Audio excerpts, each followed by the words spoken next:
Intolerância geralmente está associada a alguns ingredientes, algumas reações que são rápidas, né? Quando a gente pensa em cutânea, pode até se assemelhar a uma picada de abelha. Você viu, tem paciente que toma, por exemplo, para ficar mais fácil, exemplificar vacina, e ele fica super inchado muito rápido, né? A alergia alimentar, ela pode ter forma rápida, né? O início do prurido, mas geralmente demora alguns dias para o tutor perceber mesmo essa alergia. Por isso que o diagnóstico demora tanto tempo para a gente conseguir concluir.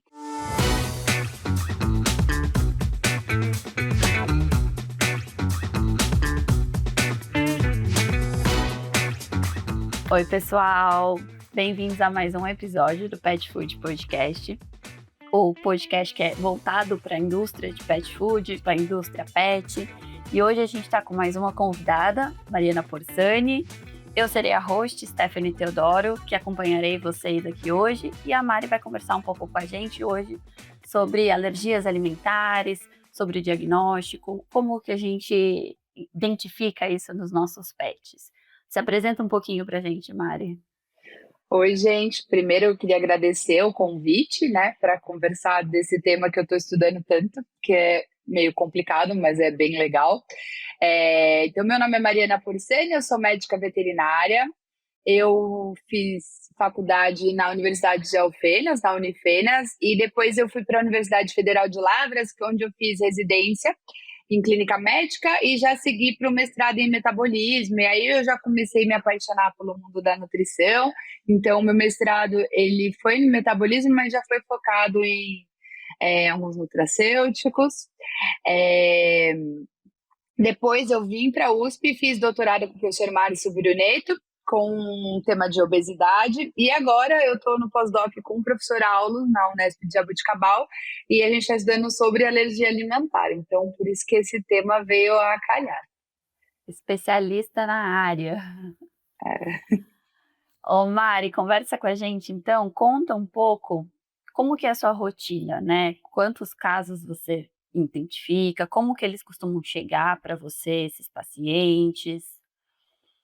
Então, muita gente acha que a maior parte dos cachorros que tem qualquer tipo de alergia ou diarreia é alergia alimentar, né? Então, ela é muito super diagnosticada. Quando a gente vai olhar na literatura, que a gente olha casos de alergia alimentar, em relação a todos os tipos de atendimento na clínica de pequenos animais, ela equivale para cães 2%, sabe? Para gato um pouco Muito menos até. pouco, né? É muito pouco. Mas aí a gente fala, não, mas na minha rotina é mais. Eu Aí, identifico beleza, né? muito mais. É. Falei, não, então tá, acho que a gente tem que fazer mais levantamentos tal. E aí a gente até foi, né, nos nossos atendimentos do hospital público, que a gente atende na nossa pós-graduação na Anclivepa, que a gente atende muitos casos. Então já tem, e nesses últimos anos, tem mais de 1.000 casos atendidos. E aí quando a gente vai ver a suspeita de alergia alimentar, né, reação adversa ao alimento, a gente tem um grande número. Mas quando a gente vai acompanhando os casos até o final, a gente vê que não. Porque tem muito erro de diagnóstico, né, Sté? Então, assim, o animal tem diarreia, a pessoa muda a dieta e ele melhora da diarreia. Aí a gente acaba diagnosticando alergia alimentar. Ou ele tá coçando, muda a dieta, põe uma ração própria para alergia, ou faz uma caseira hipoalergênica, né, que as pessoas acabam falando, e ele melhora. Só que aí nunca é reexposto ao alimento anterior. E aí o animal, ele ficou bem, mas não sabe se ele ficou bem porque ele já ia ficar bem, ou ele ficou bem porque teve tratamento medicamentoso, ou ele ficou bem porque realmente ele tinha alergia alimentar.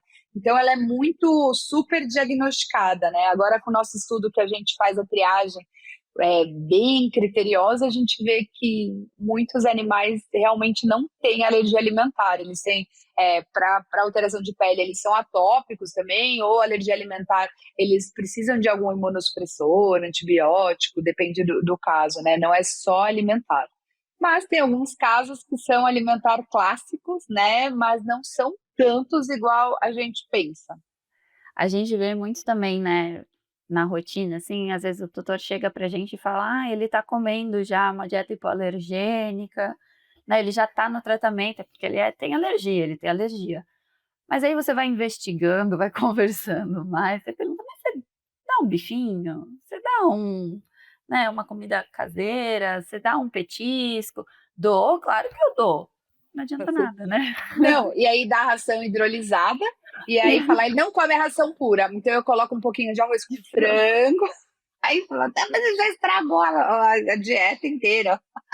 Eu acho que as pessoas não conseguem entender um pouco o princípio. Eu acho que essa é a nossa função aqui, a gente vai abordar bastante sobre como funciona esse tipo de dieta, mas eu acho que para a gente introduzir, né, então, o que que você consegue, direcionar e caracterizar como que esses pacientes chegam normalmente? Como que eles chegam para atendimento? O que que eles apresentam ao clínico? Normalmente, quando a gente pensa numa suspeita para a gente fazer a triagem, o paciente que tem alergia alimentar, ele pode ter vários tipos de manifestações. Então, ele pode ter manifestação dermatológica, ou manifestações gastrointestinais. Tem na literatura já alterações respiratórias e sintomas neurológicos, mas são relatos de caso, então não é uma coisa que a gente tem muita incidência, são artigos únicos, assim, até o momento não tem muita incidência disso. Mas as alterações dermatológicas, elas sempre estão associadas com prurido, então sempre tem coceira, né? Tanto para cão quanto para gato. Cão pode coçar o corpo inteiro, mas existem algumas regiões mais sugestivas para alergia alimentar, então principalmente região axilar, perianal, vulvar, né? Nas fêmeas, ouvido. Tem cão que faz só otite, às vezes um lado Uhum. só, e otite de repetição. Aí quando a gente questiona o tutor, ele fala, ele não tem nada na pele, mas ele tem dor de ouvido todo mês. Então, esse é um caso que a gente pode pensar em triagem alimentar. No gato, ele tem muito prurido, e o prurido é bem localizado na maioria dos casos, né? Não são todos, mas na maioria na face, pescoço. Ele coça muito, e aí é até confundido com sarna, né? Porque é Uhum. muita coceira. E também no gato, ele é confundido com dermatite psicogênica, porque às vezes o gato ele começa a arrancar o pelo em uma determinada região. Só que o tutor nunca vê. Ele só vê que tá faltando pelo. E aí ele associa, quando eu não tô, ele tira, então ele é ansioso. Então é muito subdiagnosticado dessa forma. E para trato em gastrointestinal, bem o básico: vômito, diarreia, um refluxo, alteração nas fezes, né? Não só diarreia, mas às vezes constipação também pode estar associada em alguns casos, mas é mais comum a gente ver diarreia, uma colite e vômito. E começa repentino, é crônica, como que você identifica mais? Para a gente pensar em alimentar, a gente pensa em mais crônico, né? Não um episódio único. Então, diarreia, um episódio único, é importante tratar como diarreia aguda, mas se esse quadro vai se repetindo, aí a gente pode ter essa suspeita alimentar. E é o que a gente estava falando de erro diagnóstico, às vezes é isso: o animal teve uma pulga, tem uma coceira, e aí já faz toda a triagem alérgica e ele melhora, porque concomitante com a dieta fez antipulga. E para diarreia também, fez um probiótico, da dieta, e ele melhorou. E ele vai melhorar de qualquer forma. Então, é isso que a gente tem que diferenciar, o agudo do crônico, né? E aí como que a gente diferencia isso de uma intolerância? Porque muitas vezes pode ser, né? Intolerância geralmente está associada a alguns ingredientes, algumas reações que são rápidas, né? Quando a gente pensa em cutânea, pode até se assemelhar a uma picada de abelha. Você viu, tem um paciente que toma, por exemplo, para ficar mais fácil, exemplificar vacina, e ele fica super inchado muito rápido, né? A alergia alimentar, ela pode ter forma rápida, né? O início do prurido, mas geralmente demora alguns dias para o tutor perceber mesmo essa alergia. Por isso que o diagnóstico demora tanto tempo para a gente conseguir concluir. E de alimentação pode ser até, por exemplo, uma intolerância à lactose, né? Então, o animal, ele tomar o leite e ele ter diarreia. E não é que ele tem alergia do leite. Ele tem alergia, ele tem intolerância à lactose, não tem a quantidade de lactase suficiente, né? Então, essa é a diferença. Quando a gente pensa em intolerância, é uma coisa mais aguda, rápido. Comeu, teve diarreia. Comeu, teve coceira. E quando a gente pensa numa reação adversa ao alimento, que encara as duas, mas quando a gente pensa em alergia, a gente tem mais a causa imunológica, e aí demora um pouco mais para o diagnóstico. Eu acho que aí é bem legal da gente conversar e contar isso para os veterinários, né, porque muitas vezes, a gente não consegue identificar isso na rotina tão fácil. Então precisa fazer um tratamento prolongado, né, conversar bastante com o tutor, entender qual é o histórico alimentar desse animal, porque muitas vezes eles não sabem nem dizer de onde começou, como começou, né. E é bem a questão da otite mesmo, eu já peguei alguns casos que o animal só tinha otite, né, e o veterinário fica ali, fica tratando, tratando, tratando, e na verdade não é. Na verdade, é uma alteração alimentar e que precisa ser investigada mais a fundo, né. E também a questão do histórico, porque o histórico, para uma anamnese, eu acho que para uma anamnese alimentar a gente leva aí pelo menos uns 40 minutos conversando, né, para identificar tudo que o animal já teve contato, tudo que ele, né, pode ter alguma reação. É uma enfermidade bem complexa, né, da gente conversar. Sim. E o bom você falar isso também, desse histórico alimentar, é muito importante, que eu já peguei vários casos de pessoas que estão dando uma dieta caseira desbalanceada, então deficiente em vários nutrientes, e o animal ele não tem alergia alimentar, ele tem uma dermatose nutricional. Ou seja, porque está faltando vários nutrientes, e aí ele começa a fazer hiperqueratose, piodermite de repetição, faz otite, começa a descamar, e aí fala, eu tô dando alimentação natural, que é mais saudável. Será que é mais saudável? Se você não põe a suplementação, ela com certeza vai ser pior que o pior ração do mundo. Então, isso é um mito muito grande. Às vezes a gente só adequa a suplementação e nem tinha alergia. Então, isso eu acho que fica uma dica para os médicos veterinários. Se o animal está comendo uma dieta toda desbalanceada, não pensa ainda em alergia alimentar, pensa no básico. Vamos Uhum. balancear. Pronto, tá balanceada e continua coçando, continua tendo prurido, continua tendo diarreia? Sim, vamos pensar numa alergia alimentar, aí a gente faz a triagem alimentar. Mas não começar tudo junto, porque se você balancear a dieta caseira desbalanceada, mesmo que você use uma proteína única, ou ele vai melhorar. Ou usar uma ração hipoalergênica, vai melhorar, porque você está nutrindo do que ele está deficiente. Então, isso confunde. Pode fazer? Pode, mas depois você tem que fazer a provocação para você ter certeza se ele tem alergia alimentar. Então, esse é um erro bem comum, porque às vezes a gente fica desesperado, tentando resolver, a gente vai atirando para todos os lados. Tudo bem se a gente fizer a provocação depois, mas tem que lembrar que às vezes o tutor não vai querer fazer a provocação depois, né? Porque a provocação é uma reexposição, é um risco. A gente vai saber se deu certo se ele tiver a reação. O tutor vai falar: eu não, já resolvi o problema, eu não quero Eu que vou meu fugir. animal passe por isso de novo, né? Imagina, ele pensa realmente, é todo, né, é um desgaste psicológico, financeiro, a gente entende, mas eu acho que a nossa função também é alertar para o tutor o quanto é importante, né. Porque eu costumo pensar a longo prazo, né, às vezes esse animal ele teve aí foi diagnosticado, né, com uma hipersensibilidade alimentar quando ele tinha ali uns 4, 5 anos. Quantos anos você ainda quer viver com esse animal? Muitos, né. Ele vai chegar numa fase que ele vai ficar idoso, ele pode ter uma outra enfermidade concomitante, sei lá, uma doença renal. E aí Uhum. aquela dieta que ele estava comendo o resto da vida dele, aquele tempo todo da vida dele, já não se encaixa mais nesse perfil. Já não se encaixa mais nessa próxima fase, que ele tem outras enfermidades associadas, né. Então aí a gente tem que partir para outros ingredientes, uma nova, formulação, escolher melhor os nutrientes que esse animal vai precisar. Então aí é muito importante a gente saber ao que ele realmente é alérgico, né, o que Senão você vai realmente, testar quando ele tá doente já.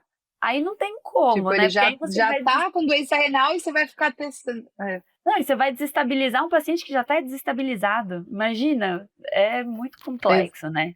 Eu acho que é nesse ponto que eu sempre tento conversar com os tutores: "Gente, não pensa no hoje. Eu entendo que hoje ele está bem, hoje a gente conseguiu resolver, hoje está ótimo, financeiro, eu entendo tudo isso, mas quantos anos você ainda quer ter ele, né, quantos anos você ainda quer viver com ele?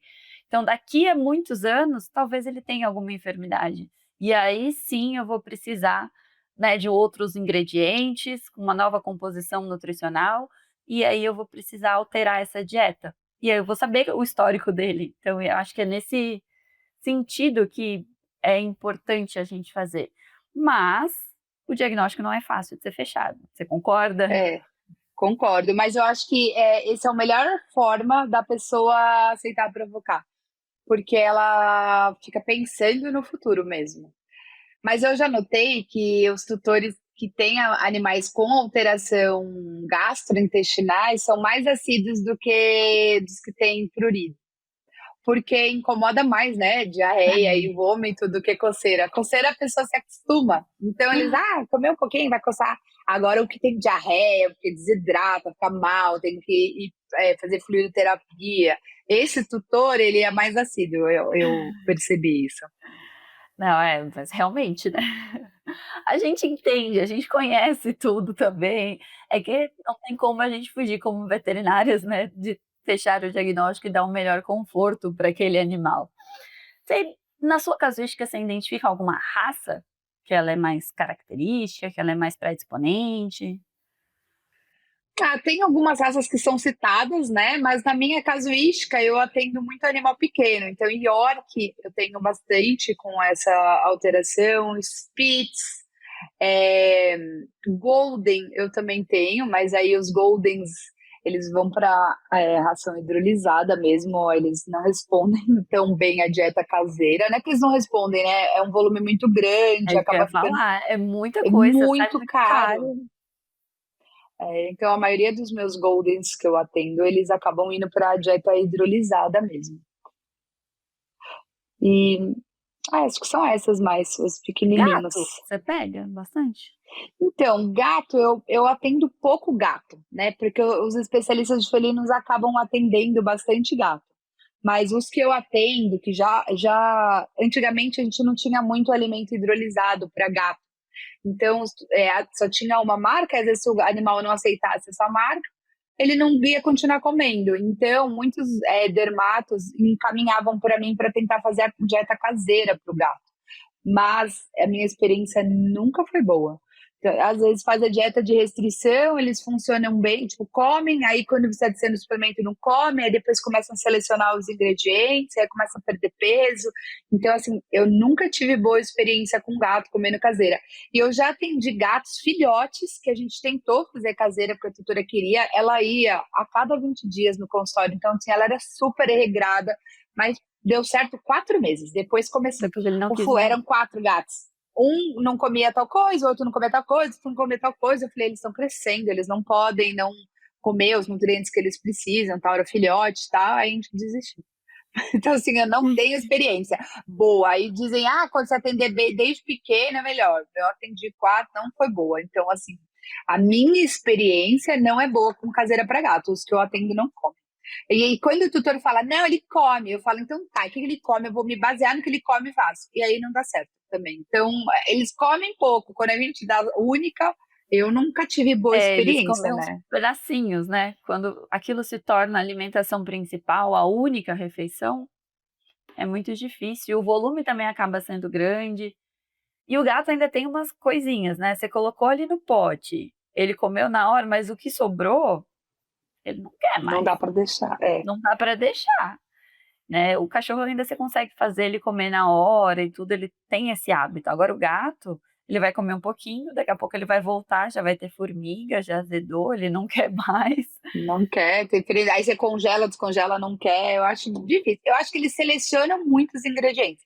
E aí, quando a gente tenta se basear no que eles selecionam, eles mudam de ideia, mudam o que eles querem. Me aconteceu várias vezes, então não tenho mais experiência. E aí, toda vez que me procuram para fazer, eu falo, não, eu posso fazer, formular, a gente formula 5 minutos, rapidamente, a gente está acostumado a fazer isso. Mas eu falo, pela minha experiência, não funciona bem. O que a gente pode tentar é fazer um mix feeding. A gente faz com seca, úmida e comida. E aí eu tento fazer uma proporção para eu não precisar suplementar, ou suplemento uma quantidade pequena. E isso dá certo. O meu creme de chuchu, sucesso na perda de peso, assim, adoro. Até na dieta de restrição, que às vezes não tem sachê para gato, e ele tá comendo hidrolisada, às vezes eu coloco um creme de chuchu, misturo com um alimento seco, aí eu deixo ele molinho, às vezes aí eles aceitam super bem. Porque chuchu não tem gosto. Então, Não. o que você misturar vai pegar o gosto.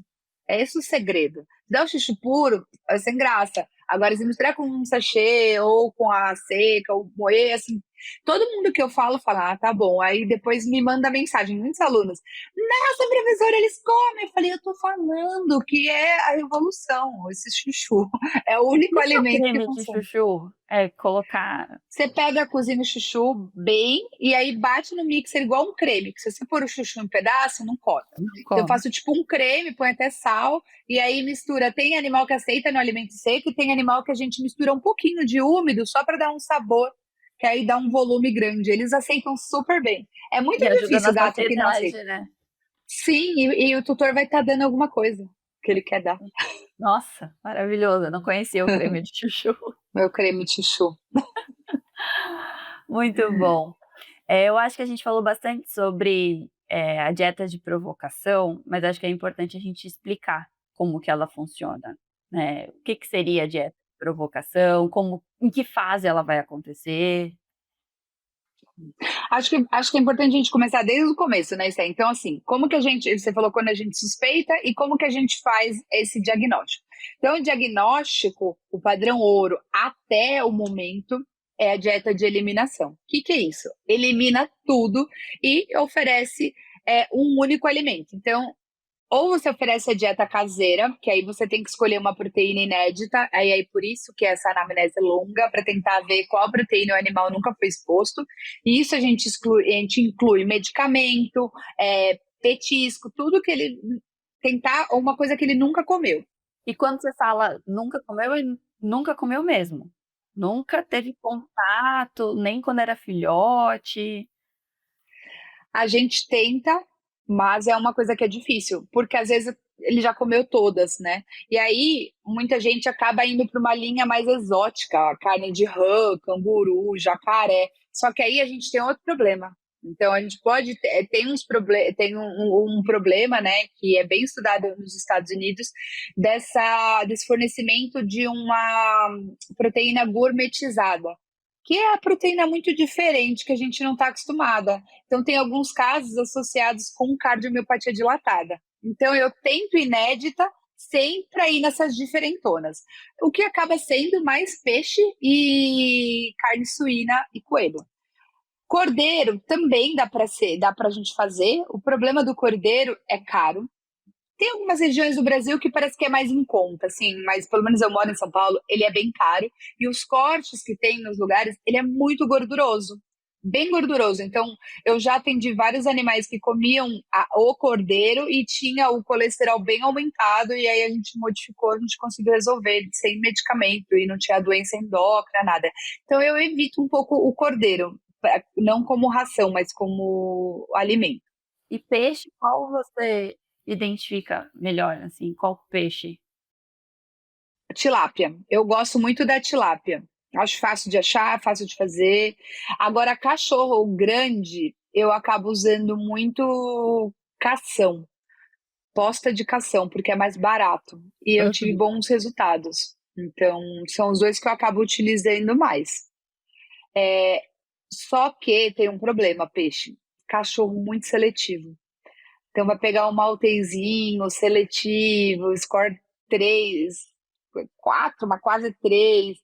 Eu não garanto que ele vai comer durante todo o período da dieta de eliminação peixe. Então, aí eu acabo tentando o filé mignon suíno. Eu gosto muito do filé mignon suíno, que dá um volume grande e ele tem quase nada de gordura. Às vezes, esses animais têm hiperlipidemia associada. Então, eu gosto bastante.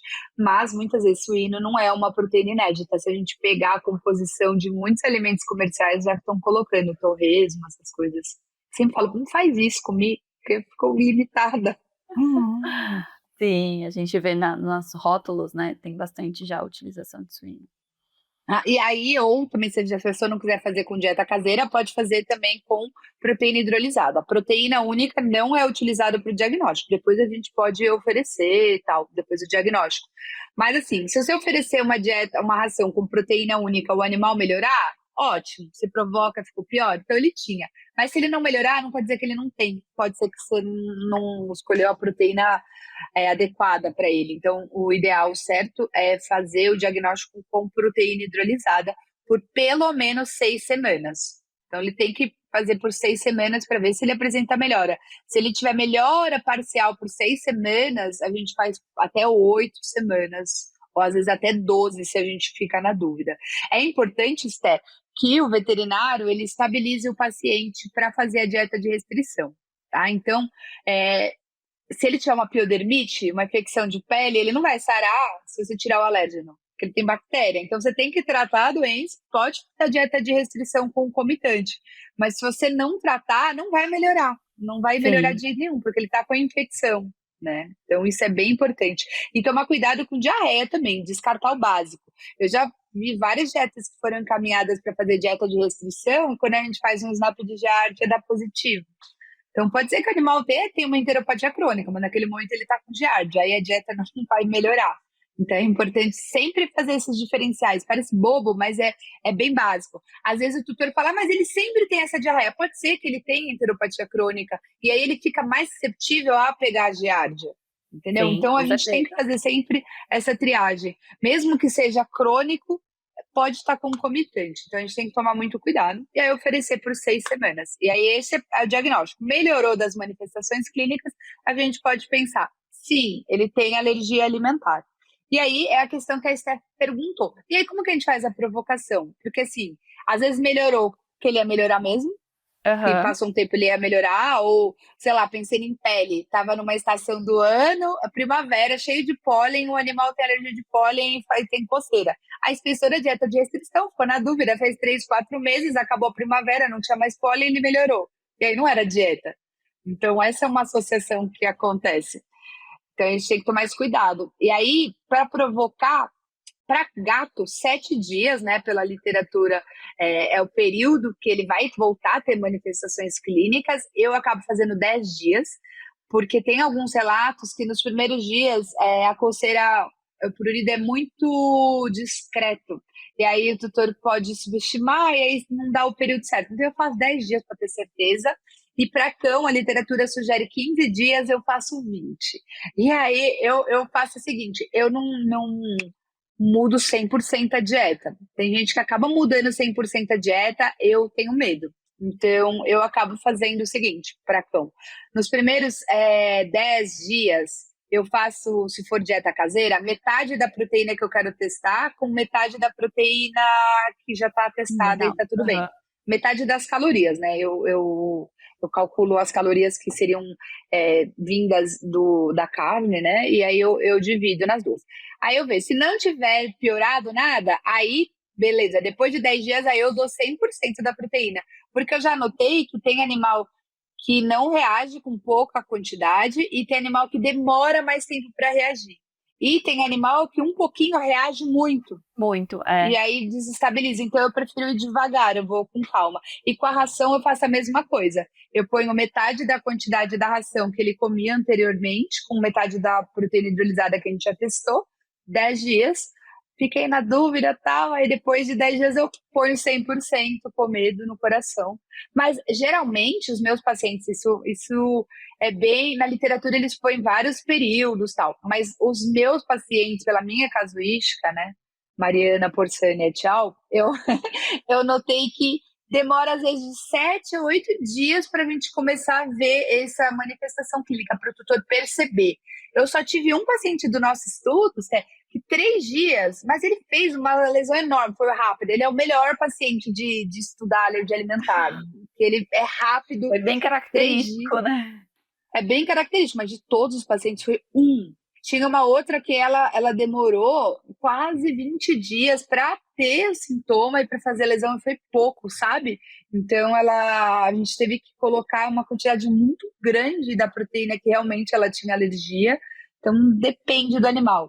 Por isso que é importante fazer essa provocação e não seguir só essa literatura que a gente tem de 15 dias. Porque hoje em dia estão surgindo novos trabalhos que às vezes só dizem até 30 dias, porque tem uma resposta tardia. Então a gente tem que esperar. Sim, tem que ter paciência.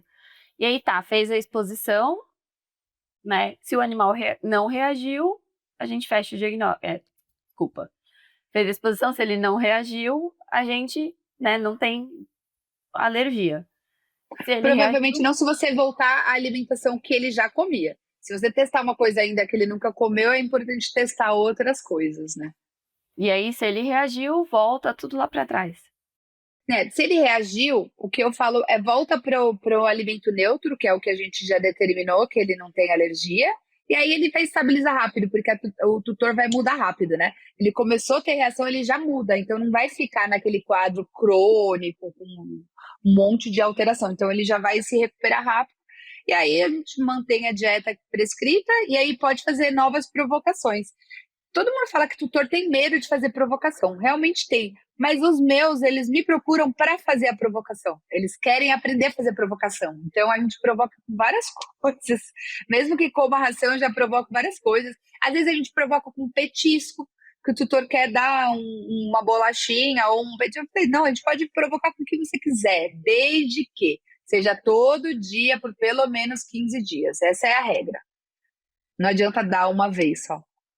E você tá tendo boa aderência com as provocações? O pessoal tá... Sim, eu tive um paciente até interessante, porque muita gente fala em alergia de cenoura e a gente não tem nada na literatura e a gente não sabe e tal. Mas você acredita que eu tive um paciente que ele só reagiu com cenoura e frango? E foi testado separado e assim, perfeita a dieta de provocação. O tutor segue a risca, tem funcionário que faz, era caseira. Foi só a cenoura e foi depois de 6, 7 dias. Ele começou a ter muito vômito, não logo depois que comia, e otite. E aí Interessante, né? Porque é muito voltou. difícil a gente ver. Sim, eu tinha falado pra ele, acho que cenoura não, isso é coisa que as pessoas falam. Ele, não, Mariana, eu já testei da outra vez, tal. E aí foi de novo. Eu falei, nossa, então realmente ele tem. Mas assim, eu já vi muito veterinário falando, eu falo, não tem que ser evidência, mas eu notei que nesse animal a gente teve essa reação. Mas é um caso que eu tô Um falando, caso né? Então, é uma coisa só para saber, porque às vezes na dieta de restrição a gente quer pôr um legume achando que ele tipo, não vai dar nada. dentro, Então né? eu tento colocar só chuchu ou abobrinha, que é água pura, né? O resto eu não ponho, não. Legal. E você comentou sobre proteína hidrolisada. O que é a proteína hidrolisada? Como que ela funciona? Para que ela serve? A proteína hidrolisada, né, ela é uma proteína que ela é quebrada em micropartículas e o corpo não vai responder com um alérgeno. Então, por exemplo, nos mastócitos a gente tem os receptores, né? Quando o animal tem alergia à proteína, do frango, por exemplo, tá lá o receptor, o frango se acopla, vai ter degranulação, vai liberar histamina. Então, o animal vai ter as manifestações clínicas. Agora, mesmo que o animal tenha alergia de frango e ela foi hidrolisada, ou seja, o frango foi quebrado em epítopos, em várias partículas pequenininhas, tá lá o receptor. Aí o frango não consegue se ligar, porque ele é pequenininho. E aí o animal não tem essas manifestações clínicas, ele não desencadeia sintomas. Então, tem vários tipos de hidrólise, né? No Brasil, aqui a gente tem hidrólise de peixe, hidrólise de soja, hidrólise de frango e hidrólise de pena. E todas funcionam bem legais, assim. Eu gosto bastante de proteína hidrolisada. Que mesmo que seja uma proteína hidrolisada de frango, se for hidrolisada, pode ser usada. Sim, depende da tolerância do animal. Quanto que ele tolera dessa hidrólise? Qual o tamanho do epítopo que tem que ser para não acoplar de cada animal? Não sei te responder, porque depende do animal, é uma resposta individual. Então, às vezes, tem a proteína, tem hidrólise de frango que são maior, 3.000, 5.000, e tem umas que são menores, menos de 1.000. Então, quanto mais quebradinho, menos chance de ter. Mas menos de 5.000 ele já é um alimento hipoalergênico, o animal já responde bem. Uma coisa que eu acho que é um erro grande também na hora de fazer o diagnóstico é, às vezes, o veterinário fornece uma ração hidrolisada seca, de proteína hidrolisada de frango, por exemplo, e aí ele pega outra marca de úmida de proteína hidrolisada de soja, porque está escrito hipoalergênica, e ele vai misturando. E aí, às vezes, a dieta de eliminação, o animal não tem resposta. Mas será que ele realmente não tem alergia alimentar? Ou será que uma das duas hidrólises que você testou, ele não funcionou bem? Então, eu falo que na dieta de eliminação é uma hora que a gente tem que ser muito controlador. Porque você tem que saber exatamente o que ele está comendo. Até misturar duas marcas, você pega um alimento seco, hidrolisado de frango, e pega a úmida hidrolisada de frango de outra marca, tem outros componentes, não é só Sim, hidrólise que tem lá. Então, eu sempre uso a úmida como provocação depois. Por isso que eu uso muito creme de chuchu ou de batata doce, às vezes que é para ajudar. Se o animal está acostumado sempre a comer úmido com seco, então eu tento fazer isso. E não falando mal de dieta caseira, prescrevo muito, mas eu, pela minha experiência, os meus pacientes respondem melhor no controle de prurido e o controle da enteropatia crônica com proteína hidrolisada, assim. Digestibilidade é muito boa, funciona super bem, assim, na minha experiência funciona bem. Porque qual o problema da dieta caseira? Às vezes você oferece 2 ingredientes, no meio do caminho o animal enjoa. A ração ela é trabalhada na palatabilidade, então é bem mais difícil dele enjoar. Outra coisa, aí funcionou os 2 ingredientes, você tem que pôr o suplemento. Suplemento não tem jeito de não feder e não ter sabor, porque a vitamina é mineral. Eu falo, é um gosto salgado, azedo e amargo, porque a vitamina é mineral e sódio. Não tem como não ser. Cheira um suplemento humano, é fedido mesmo. Então, os tutores querem que não tenha cheiro. Não tem. Tem uns que tem muito odor que melhora o cheiro para a gente, mas Mas não para pro eles, cão. não. Eu vejo que tem um de baunilha e todo instrutor fala, esse não cheira ruim, mas às vezes o cachorro também não come. Eu falo, meu, mas não tem gosto, eu experimento. É diferente, né, o olfato e o paladar deles. Então, eu acho que o problema da dieta caseira na dieta de exclusão ou até a prescrição é essa. Você não pode variar muito, pra você tentar, o animal enjoa, come o suplemento, não come, e aí se não comer o suplemento, aí sim a gente vai ter a dermatose nutricional e realmente não vai melhorar nada essa pele. Então, é uma coisa que acontece com frequência.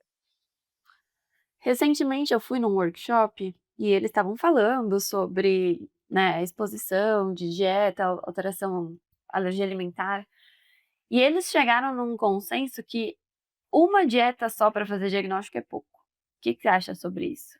Eu acho que já estão falando bastante sobre isso. Se não funciona a primeira dieta, vamos tentar outra ainda. Sim. Se der certo, ótimo, mas se não der certo, não quer dizer que não é. E também estão falando muito de testes alérgicos, né? Eu ia chegar neles. Que eu não vou responder, porque é meu pós-doc, eu não sei. I don't know ainda. Não sei. Conte-me sobre os testes alérgicos, qual a sua opinião, o que que você acha sobre eles? Eu não sei ainda, tô brincando. Mas assim, eu sei o que eu leio. Mas na minha rotina tem um pouco. Mas esse é o meu pós-doc, né? Então, por que eu escolhi isso de pós-doc? Porque realmente eu quero essa resposta. A gente já tá acabando de falar que é super trabalhoso fazer a dieta de restrição, de provocação. Tem muitas coisas envolvidas, tem manifestação clínica envolvida, tem tutor que tem que gastar mais dinheiro. Então, assim, se eu não precisar fazer, vai eliminar, acho que uns 80% dos meus problemas profissionais. Então, se eu não precisar fazer dieta de alimentação, para mim é muito melhor. Não é a implicância que eu tenho dos testes. Mas, até o momento, o padrão ouro é a dieta. Não caiu isso ainda. Até com os trabalhos, né, de outros testes alérgicos. O skin prick test, que é aquele que faz os pontinhos e coloca o alérgeno, ele é para resposta imediata. Então, a gente sabe que no cão tem muita resposta tardia associada. Se o seu paciente for responder a resposta tardia, ele não vai reagir. E outra coisa errada nesse teste, as pessoas interpretam errado. Então, de acordo com a literatura, ele é mais fiel, né? Acho que é 90% de especificidade. Não tem problema com essa palavra. É com o negativo. O positivo é 60%. E muita gente pega, foca no positivo. E é 60%, tem 40% de chance de estar errado esse positivo. E aí a pessoa, às vezes ele é alérgico a tudo. Aí eles falam, faz uma dieta só seguindo o teste. Mas não tem até batata, que não tem relato de alergia de batata. Aí no teste, às vezes, tem alergia de batata. Então, assim, se você vai usar o teste, às vezes vem para mim, eu uso, mas eu sigo o que é negativo e uso para fazer a dieta de eliminação. Infelizmente, não exclui a dieta de eliminação. Mas como a gente disse, você acabou de falar, às vezes a gente tem que testar mais de uma dieta. Se a gente tiver um teste que eu consigo direcionar o ingrediente, me ajuda. Então, eu acho Sim, legal. com certeza. Eu perguntei até por questão da hidrolisada, né? Porque você falou, às vezes depende da tolerância do animal. Às vezes ele testou com uma hidrolisada que é de aves, de frango, e não teve uma boa resposta. Você iria para uma outra hidrolisada de soja, de pena? Sim, eu sempre vou. Sempre vou para outra. Então aí você testa 2 dietas mesmo. Testo sempre, e às vezes elas têm um perfil diferente, tem alguns alimentos que, pela minha experiência, eu falo, esse é mais palatável, esse dá um volume menor, esse eu tenho úmida, esse tem menor gordura, esse tem menor caloria. Então, é importante, acho que todo mundo conhecer todo o portfólio que tem no Brasil, para você saber como que você vai trabalhar. Então, Uhum. porque, né, eu gosto mais de uma, essa tem menos gordura e tal, mas essa é muito cara, talvez esse animal o tutor não consiga. Essa aqui tem saco grande, tem mais disponibilidade. Ah, essa outra aqui é de peixe, já testei peixe, a hidrólise vai bem, é mais calórico, o volume é menor. Ah, mas esse paciente tem hiperlipidemia, não posso, entendeu? Então, acho que é importante a gente conhecer os alimentos. Com certeza. Eu acho que essa é uma das maiores dicas, né, que a gente pode dar, porque os veterinários precisam aprender um pouquinho sobre as dietas, digamos assim, de forma geral. E que E tirar conselho também os mitos, assim, Você já perguntou, já falei, tô ansiosa. Fala de novo, vai. não, pode falar, que conselho você daria para esses nossos colegas veterinários que estão pegando esses casos agora que tem, né, tem tido uma casuística, eu digo cada vez maior, porque a gente está diagnosticando de forma mais correta, né, mas ela sempre esteve aí. É. Eu acho que primeiro tirar os mitos que tem. Nem toda alergia é de frango, então esse eu já ouvi bastante de tipo, ele tem alergia alimentar, não dê frango. Eu tenho um paciente que tem alergia à carne bovina e não tem alergia de frango. Então, alergia, para saber, independente de qual proteína, você tem que testar. Tem que fazer a dieta de eliminação, ou até a gente ter linfoproliferação, aquele teste disponível, que ainda é só para fins acadêmicos, mas ele sim funciona, mas dá um trabalho, dias fazendo, eu estou fazendo, mas é o único que funciona, ainda não tem disponível, se um dia tiver, ótimo. É, a gente tem que fazer a dieta de eliminação. Então, assim, não tem jeito de fechar diagnóstico de alergia alimentar no paciente que está com alteração clínica, então está com lesão, tem que tratar, está com diarreia, tem que tratar, faz a dieta concomitante. Depois que o animal está estável, você acha que ele tem alergia alimentar, fortes indícios, você tem que fazer a provocação. Então, assim, não dá para falar alergia alimentar baseada num alérgeno mais comum, sem fazer a provocação, sem fazer a eliminação. Isso é a minha dica. Nem tudo que parece é. Com certeza, Mari. Eu acho que era isso, a gente conseguiu fazer, né, um panorama bem legal dessa enfermidade. Eu acho que a gente tem que estar sempre com os olhos muito abertos e atentos. Às vezes é só uma otite que recorrente, pode ter algum fundinho a mais ali, que muitas vezes o tutor não consegue identificar. Sempre lembrar o tutor de que é uma dieta que tem que ser única. Durante toda a fase de diagnóstico ali, a gente precisa ter o comprometimento. E eu acho que essa é a parte mais difícil, conversar com o tutor e fazer com que ele tenha esse comprometimento, que ele não vá dar outro tipo de alimento, que no dia que tiver um churrasco em casa, ele vai separar o animal, porque às vezes os colegas não entendem e vai tudo ladeira abaixo nosso diagnóstico. Né? Então eu acho que é nesse sentido. Foi muito gostoso, prazeroso trabalhar com você, conversar com você hoje sobre essa enfermidade. Espero te encontrar mais vezes e estamos aí abertos para quem quiser alguma dúvida, alguma pergunta, manda depois pra gente que a gente responde pelo Instagram. Tchau, pessoal. Obrigada. Tchau, obrigada. Até a próxima.